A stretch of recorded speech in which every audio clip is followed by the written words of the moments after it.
90च्या दशकात गावची होळी म्हणजे फक्त सण नव्हता, तो एक उत्सव होता. आजी लवकर पहाटे उठून अंगणात झाडून सडा टाकत होती आणि आजोबा आंघोळीसाठी पाणी गरम करत होते. आई होळीच्या नैवेद्याची तयारी करत होती.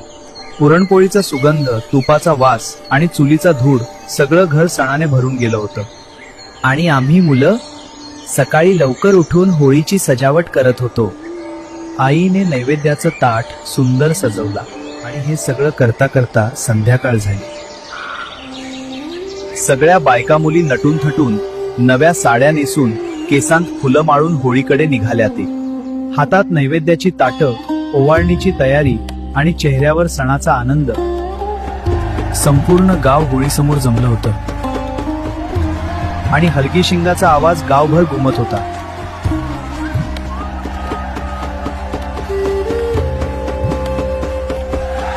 मंदिरासमोर पेटलेली होळी आकाश उजळवत होती.